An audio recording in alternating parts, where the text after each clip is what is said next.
In terms of what we mean by a new political formation, a new mass party of the working class in Northern Ireland, taking independent class positions, sometimes it's the only thing that we'll do is to get down to specifics. The national question has not been solved. It hasn't been set aside, it hasn't been parked, it hasn't gone away for a generation. It is all around us every day. It just manifests itself in different ways. One day it manifests itself through the wearing of poppies, the flying of flags, but more than anything else, it manifests itself through conflict on the peace lines, and above all else, conflict around parades. It hasn't gone away. Now, in terms of the national question as it was historically understood, which is the question of the border, that isn't immediately posed for most people. But that doesn't mean that it has gone away for 10 or 20 years or a generation. 2016 is just around the corner, the 100th anniversary of the 1916 Rising. Some, especially Sinn Féin, intend to make that a rallying cry for an end to the border.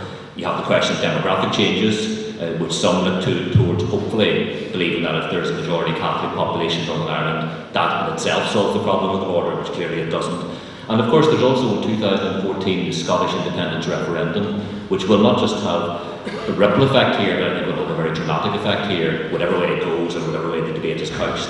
So the national question has not gone away, but at the present time it most directly manifests itself in this question of parades, which raises its head every summer and sometimes at other times of year. And for us it is key, and any new political force or any political thinker who calls himself a socialist has to deal with it. And for us, in a way, it illustrates everything. There are conflicting rights involved. Catholic communities have the right not to be intimidated and to be trampled over and to be inconvenienced and disrupted. The Protestant loyal orders, the Orange Order and the other orders, do have the right to march. We agree that they have the right to march, and other people in this room perhaps would not agree with that. Now that doesn't mean they have the right to march everywhere. They don't have the right to march through Catholic communities and Catholic estates. But in particular they have the right to march on arterial routes. The same roads that they drive on to go to work or to buy a pint of milk, they have the right to march. It doesn't mean that we we give any succour to the Orange Orders or we have anything positive to say about them. They are right-wing reactionary organisations, and the sooner they disappear from the stage of history the better, but they aren't going to disappear by being prevented from marching through any area. Now there are conflicting rights of the orders, of the Catholic residents, but there is a third overarching right, and this is what we have focused on and pointed to over the course of the last 15 to 20 years, and that is the right of the working class as a whole not to be swept up into sectarian conflict. And sometimes that has been posed very sharply. For example, the conflict around Drumcree in the late 1990s, and in particular when the Orange Order were allowed to go down the Gavaku Road in 1996, and the slogan was raised that they shouldn't be allowed, the apprentice boys should not be allowed to cross the Craigavon Bridge in Derry. At that time, Northern Ireland was spiralling in the direction of outright conflict. And at a time like that, we are in favour of compromise, we are in favour of negotiation, because the alternative is sectarian conflict. Now, I don't think that's the position that everyone who's come from a Republican background would hold to. It's not a position that everyone who would profess to be a socialist would hold to, but that is our position. We leave that position in 100 different areas of conflict, translates into what we believe would be an independent class position for socialists, for the trade union movement, and for a future mass party, which we're going to discuss in the next session. Now, all of these issues are very, very important. We can't get into all of them today in the degree we would like to, and we should come back to them in the future.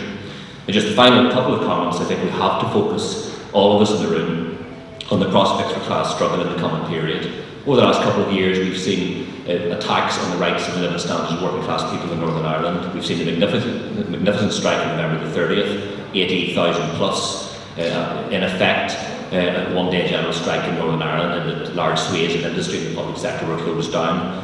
We believe that in the coming period, the attacks will sharpen, but so too will the level of struggle increase. There will be protests and demonstrations and marches and strikes, and in that context, there will be an increasing tendency for coming together of Protestant Catholic workers and young people, because they will see what unites them. There will be an increasing tendency to see through the parties at Stormont, the main parties, and to see that they do not represent the interests of working class people. And already less than 50% of people, of voters in Northern Ireland actually exercise the right to vote, and that's particularly the case in working class areas.